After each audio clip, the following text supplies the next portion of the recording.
Good. Okay, we're good. Okay, so I want to thank Kurt Davis coming all the way from Memphis, Tennessee to give us a Thank you, Kurt. Thanks, buddy. So no or no money down real estate investing. Yes. You're on. All right. I'm And on. here's this forward, backward, way to go. Problems on here. Well, as he said, I'm going to talk about a little about little to no money down concepts today. It's always a very popular topic for people who are getting started in real estate investing. Whether you're looking at it from an aspect of buying properties yourself to keep, or if you want to flip or wholesale or whatever you want to call it. But just a little bit about me first. I'm originally from Sioux Falls, South Dakota. Anybody been there? Home of Mount Rushmore? Yeah. Yes? It's fantastic. I talked to my wife this morning before we came here. She's from No, she's actually from Omaha, Nebraska, but I currently reside in Memphis, and she said it was snowing, and it was like 40 degrees today, and I hated to tell her that how nice the weather was. Before real estate, I was a chef in hotels just like this. So I used to be a chef for 11 years before real estate. Moved to Memphis in 2007. I am also a licensed realtor. I'm an active investor myself, building my own portfolio of buy and holds. I currently have about 20 of them. 19 of them I purchased using little or no money down strategies. And I'll actually show you the example on some of them on how I did that, structured them. I do sales and marketing for Buy Memphis Now, which is the company that I'm affiliated with. Craig Jennings will be up here a little bit later on when I'm finished to take over his portion of the presentation. And I am married to a beautiful woman named Jenny, and we have 3 boys, Christian, Landon, and Ethan, 5.5, 3.5, and 8 months. So I'm busy. So that's a little bit about me.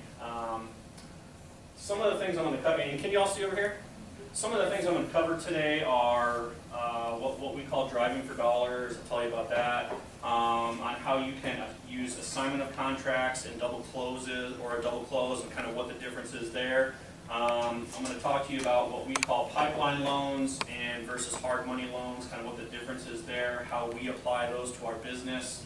And I got some hard money pro forma examples. I'm going to talk to you kind of on the concept of partnering, and I'll go over some simple examples of seller financing and some sandwich lease options. Now, understand I'm from the Memphis market, and it's nothing price-wise like the Santa Barbara market from what I've experienced so far just by looking at the pricing. So understand when you see some of the financial statistics I'm going to put up, I'm looking at it from Memphis terms, but understand that a lot of these concepts will work regardless. It's just you might have to put more zeros behind the numbers. So when I first got involved in real estate investing, one of the first things I kind of learned about was driving for dollars. So what is driving for dollars? It's a way where you basically drive neighborhoods and you look for these signs. Now, I don't know how frequently they are in neighborhoods here. Anybody ever see these here? Yeah? You see them a lot? Fantastic. Fantastic.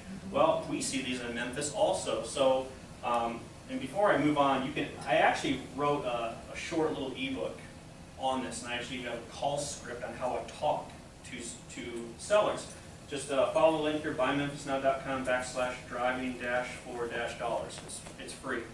I'm not going to spam you. I don't have anything for you to buy. It's just free. It's a simple 6-page book. But these are the signs that you're looking for. You can also do this concept on for rent by owner, but for now we're just going to stick to for sale by owners. When I first learned how to do this, I totally missed the for sale by owner sign concept, and I started calling realtor signs. Needless to say, it didn't work out like I planned. So during this process, you never really want to rule out a home, because you don't know anything about the home. It's really about the seller. Make sure, these are some of the things that I do when I'm doing driving for dollars. You drive up on a house, you see it, I write down the address, I write down the phone number, and then I take my phone out and I take a picture, and then you just kind of drive away. Then what you're going to do is you're going to start doing some homework on the property. You want to look it up online. I mean, I know a lot of California investors will look at sites like Zillow, Trulia, things like that. I know in Memphis, I can look it up on the Shelby County Tax Assessor. I'm also a realtor, so I can look into more details about the home. But whatever sources you have available, you want to look up the home, do a little recon. You want to know how many bedrooms, bathrooms it has, square footage, things like that. Find out maybe who the owner's name is. you're doing some of this because when you make that call to them and you ask them about the home, you're going to try to verify that information. If you look up the home and it says it's a 2-bedroom, 1-bathroom home, but when you talk to them, it's really a 3-bedroom, 1-bathroom home. I mean, how much more in value did the home just go up? So you're going to do some homework. Now it's time to make the call, and this is probably the scariest thing for people to do, is to make that call. Some people can't do it. They're not people, and it was, when I learned how to do it, it was real nerve-wracking. The guy who kind of taught me how to get used to doing it, he'd tell me to go outside and call him on the phone, and he would just hammer me with pretending like he was a terrible owner, and I used to laugh through the whole thing. But it was very, very good practice for me. And obviously I've got a call script, and it just kind of goes over some concepts on how you talk to them, because what you're really trying to do is you're trying to ask if the home is still available for sale. Great, tell me about it. Get them to tell you everything they can.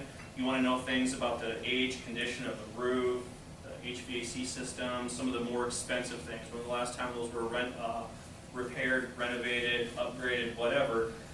Learn as much as you can about the home. You're going to get to a point where you're going to say, and it doesn't matter if it sounds like a really nice house or a really bad house, you're going to get to a point where you're going to say, it sounds like a really nice house.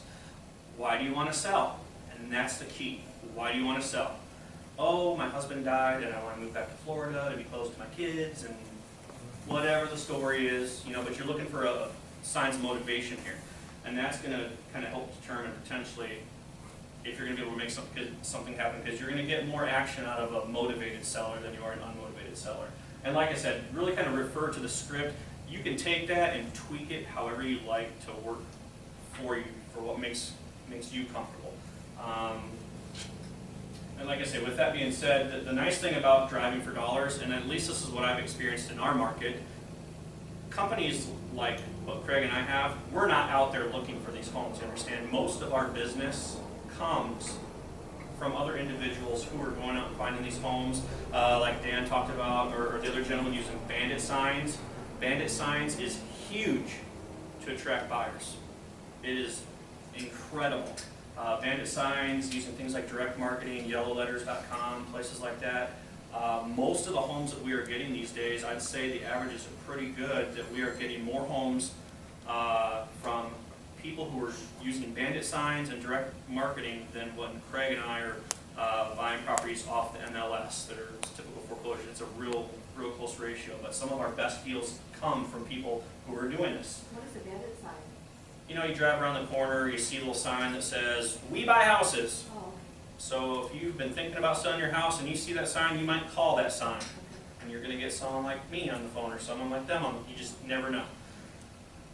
So it's great marketing. And I don't know what the rules are around here about that. It sounds like they kind of shun on that type of thing around here. I think it's kind of the rule of thumb everywhere. But like you said, put the signs out, put as many as you can out. And just to kind of give you an example on a deal that worked for us. Now understand, these are Memphis, Tennessee numbers. These aren't Santa Barbara numbers here. But Craig and I, we were leaving a renovation one day, and Craig was actually with me. You might remember this. We were driving down the street after we pulled away, and I saw the for sale by owner sign. So I kind of pulled over, and I made the call right there. And I've done it many times, so I didn't need my script from me, and I had an idea about the neighborhood. So I called them up. She told me she wanted $55,000 for the home. I said, based on what I know and what you've told me, I'm somewhere around $30,000, because we're doing a house right down the street that we bought for $30,000. Didn't work out that time, but I think the key for me was I said, listen, if anything changes, give me a call. Sounds like you have a really nice house. I'd love to work with you, but if anything changes, give me a call. 30 days later, she called. Craig and I met her the very next day, and we put it under contract for $33,000. We had a California cash buyer who was ready to go to buy it as is in 7 days. And we double closed it to that client for $57,000, which included the $7,000 in rehab. We normally would have sold this house for $62,000, but it was a perfect, I guess you want to call it a perfect storm of having a cash buyer ready to go who was a repeat client. We probably would have sold it for about $62,000 at the time, but we gave him a great discount, and we made about $17,000 before any other closing costs and expenses and whatnot. But still, that's a very good day, and that's just a real simple example of we did this transaction, but no money down. And we saw the for sale boundary. So that is kind of a simple example of what we call driving for dollars. Does anybody have any questions on this before I kind of move on from it?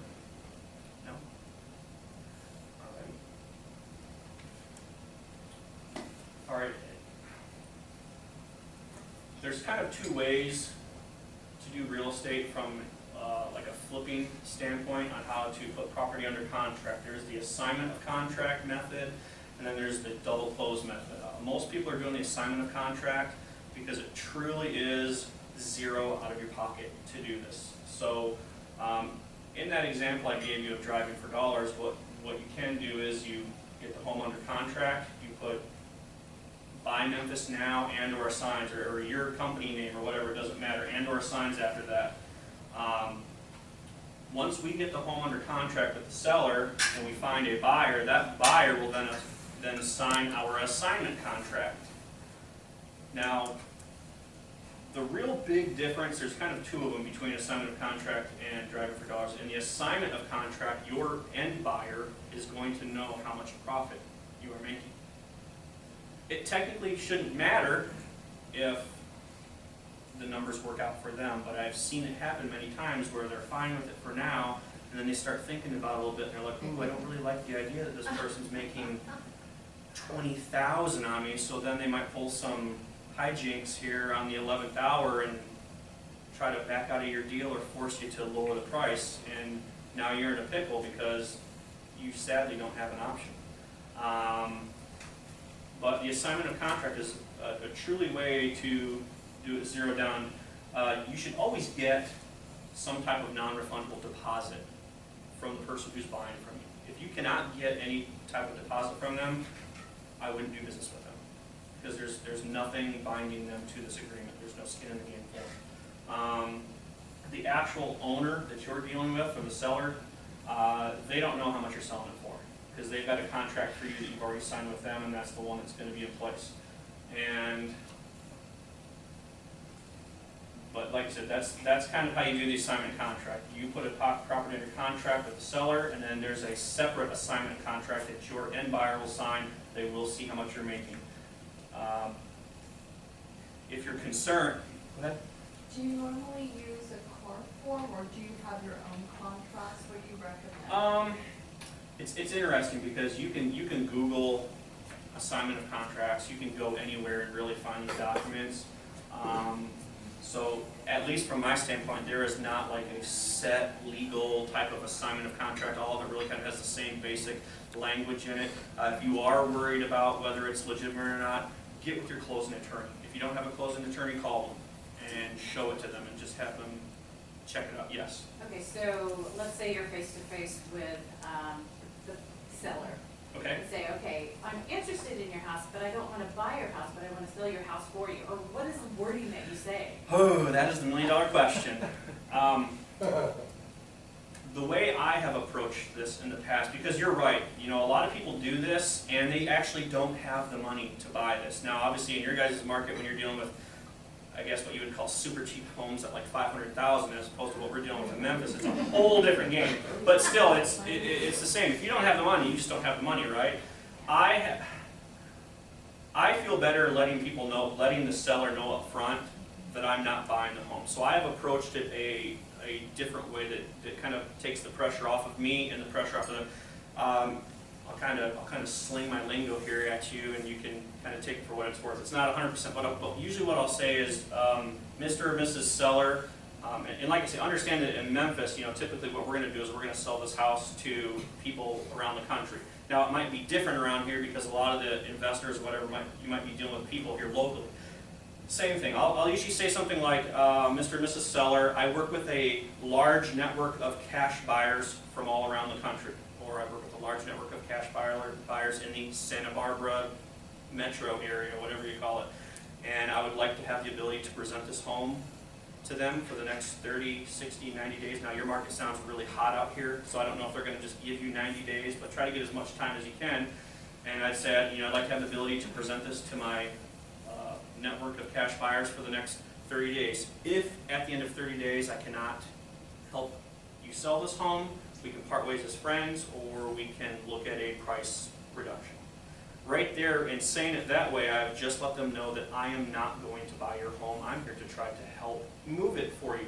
Now, if you get it locked up for 400, I feel silly saying these numbers, but if you get it locked up for 400,000 and you can flip it to someone over here for 425 in 30 days, fantastic. Sign a contract. Now, if you're concerned that your buyer is not going to like the fact that you're making 425,000, you go the double close route. In this, the difference here is now that you have a home. Did that answer your question, by the way, kind of? Okay. The difference on why you would maybe use a double close is that your end buyer, the person that you're selling the home to, will not know how much you are making. Because you will sign a purchase contract with your seller on the front end, and then you will take that same contract and create a new transaction with your end buyer, and you want them to close on the exact same day. You will actually become the owner of record for a day.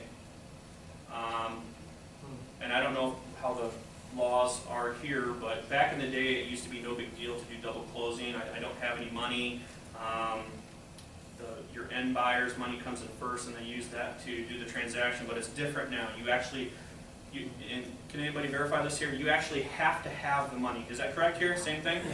Yeah. You have to have the actual money. So if you say that you're buying this house for 400 grand, you have to have 400,000 at closing. If you don't, you need to find some quick transactional funding, or find a transactional lender, someone who will loan you that money for today for hopefully a very small interest rate. That's how you kind of get around that scenario. But people do it this way because they don't want their end buyer to know how much they're making. So that's kind of how I look at it. Any questions? Yes. How much do you think the earnest money or the skin in the game should be put up? Like if you're buying from me and I'm telling you that you have to put down a deposit, in our market at least, from the price range that we're dealing with, I like to get $1,000. I want $1,000.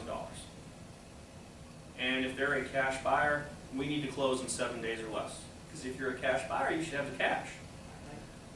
Maybe in your market, if you're dealing with $400,000 homes, Think big, think big. I mean, it shouldn't be a big deal to get like 10 grand down. But in all reality, the thing about real estate is everything's a negotiation. You can ask for 10 grand, they'll say I'll put down 1,000, you might settle at 5. But still, you need to get some type of commitment from them. And when you're doing an assignment of contract, it should be a non-refundable deposit. It's non-refundable. After they have checked out the home and they've agreed to purchase it, it's non-refundable. So the only way they're getting that money back is if you or your seller somehow defaults and the deal goes not according to the plan, then they will get their money back. Yes? If the seller has a bank loan, how do you get around the no assignment clause? Well, if the seller has a loan on the property, that's fine, but if your buyer is trying, like your buyer has to be a cash buyer. Like if your seller owes $300,000 and you're buying it from them for $400, great, they're making $100. It doesn't matter, because your closing attorney is going to request the payoff information. Your closing attorney is going to handle that with the seller. So you don't have to worry about the bank loan with the seller. Obviously, you have to make sure that there's enough money there that's going to close the transaction. In doing this strategy, though, you're not going to be able to sell this to a homeowner who's doing bank financing because you are not a licensed realtor, and you're actually not even on you're not even on title for the home. So it can't happen that way. You have to do a cash buyer in this scenario.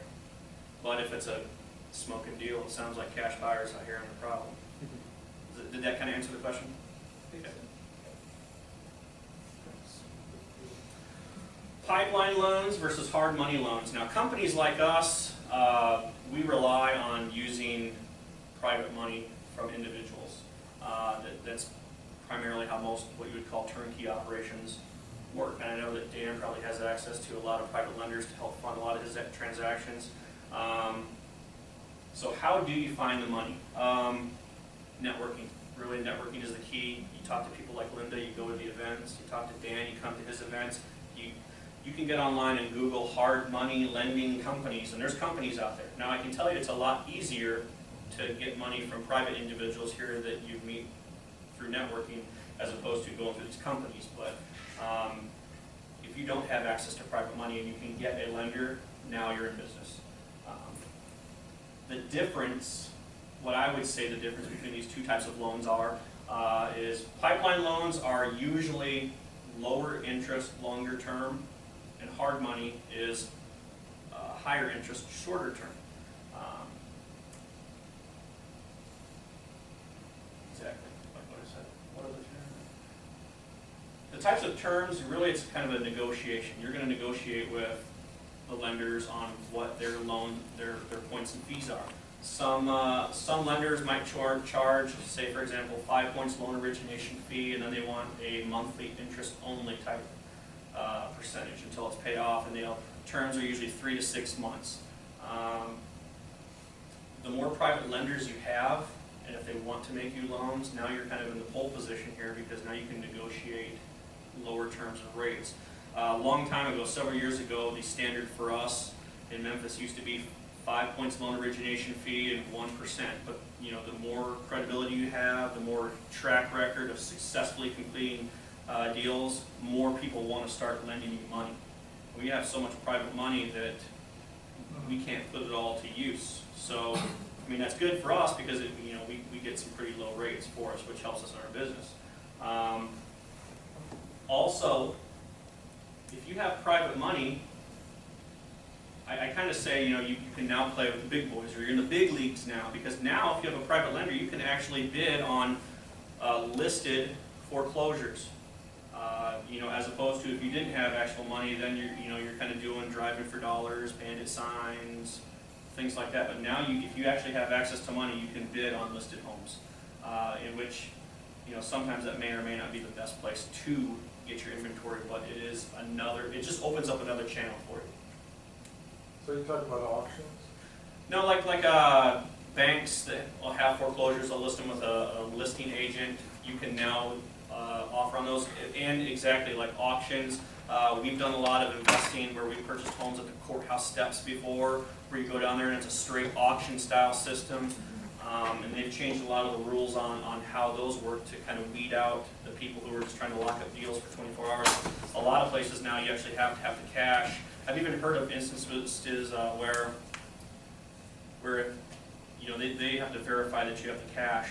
Like you have to show them your cashier's check. $10,000 check that they could cash if they wanted to right there. A lot of times you have to have the full amount. They're going to want to see the full amount right there, like they're taking it all. And I've even heard of instances where someone helped me out here. People have gone to jail for not closing on the deals, or they've gotten in trouble. I mean, I've heard stories like that. But just having the cash, it opens you up to many other places to find property. Now again, here's an example of Memphis numbers. So, but like I say, just put some more zeros behind them. But this is an example on what we would call a pipeline loan for our company, where we would buy a home for 30 grand as is, needs about 12,000 in renovations. We're estimating that the closing cost is going to be somewhere in the $1,000 range. Taxes are $1,200, insurance is $600, and call it a miscellaneous cushion of 2 grand. The private lender is going to charge us, in this example, 3 points loan origination fee. So you add all that up, and it's $48,204. But we're going to say we need a $50,000 loan. It's typically what we're going to say. We're not going to get a loan in that amount. We're just going to round up a little bit because there are going to always be miscellaneous expenses, things that show up. In this example, we're all in it for 50 grand. We're going to advertise it for $69.9. Sounds like we're making 20 grand, but that's not necessarily the case because, of course, there's always a little discount and realtor commissions and things like that. It's a little bit lower than that, but still, this is an example on how we use pipeline loans for our business to buy these homes using a zero down strategy. And you could use this exact strategy if you found a property where the numbers worked out, if you were looking to do flipping. Like, this would work whether you want to flip for retail or flip put renters in and sell them off to investors in this area who are looking for rental property. But like I said, these numbers are nothing like what you're dealing with here. But does this Is this a simple enough example on how pipeline loans work for zero down investing? Now understand you are going to have to most likely pay monthly interest only to the private lender. And that kind of comes into play where you borrow maybe a little bit more, just a little bit more to maybe offset for the holding cost for the property. Hard money. Now, I have purchased all of my rental properties except for my primary residence that I live in now using this strategy right here, hard money. It's very, very similar to pipeline loans, except the loan origination fee is usually a little bit higher and the term is a little bit shorter. This is my method for a buy and hold strategy. The strategy before pipeline loan strategy would be where if you're buying to fix or flip, sell to other investors. This is for buy and hold for me. First thing I typically have to do is I have to make sure I'm approved for financing with my lender. That's really first and foremost, because my private lender that's going to make me the loan wants to know what have I done to make sure that their money's going to get repaid in the allotted time. So I present my private lender the pre-approval from my lender, and then they will make me the loan based on kind of like a set formula. So I'll kind of go over it here just a little bit so you kind of understand. And this is just a simple example, and then I'll show you a real example after this. Say I found a property where the after repair value, once the home is fixed up, is worth $100,000.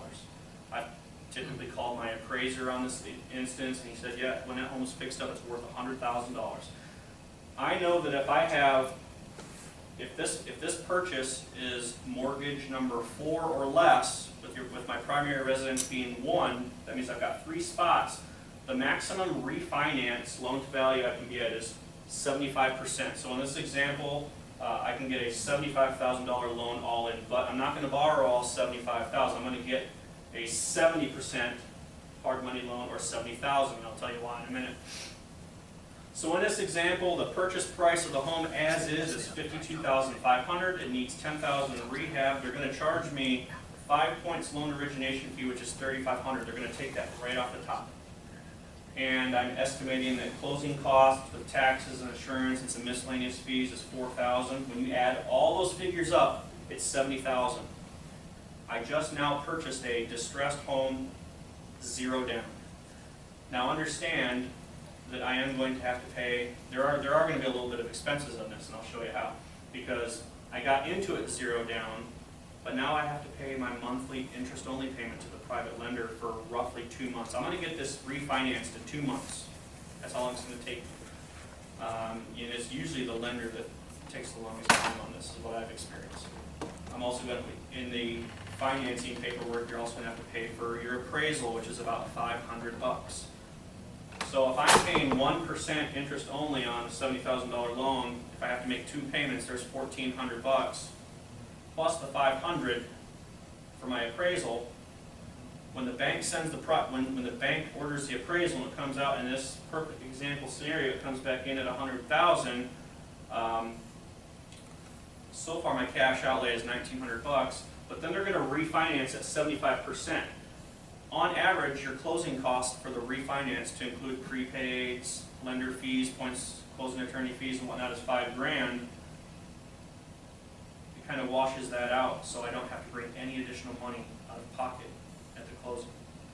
This is the strategy that I've used to buy 19 homes, zero down initially at the front, but sometimes a little for loan origination fees. How confusing was this to follow? Did anybody follow this? That make sense? And then you rent the home out? Absolutely. And this is an actual example of a house that I bought. This is one of the most recent ones I purchased. I finished it up towards the end of last year. It's a house in Memphis in an area called Cordova. I found this home, 4-bedroom, 2.5 bathroom, brick, 2-car garage, built in '96, 2,100 square feet. I'm sure here that'd be $1 million. I bought it. I bought it as is, distressed, for $73,000. My appraiser said it was worth $140,000, so I got a private loan in the amount of $91,000. And I did spend a little bit more money out of pocket because I did a few more nicer features to the renovations and whatnot. But by the time our permanent financing got put in place at $98,000, we put this on a 15-year loan and it rents out for $13.50, and the mortgage payment on it is $9.96 a month.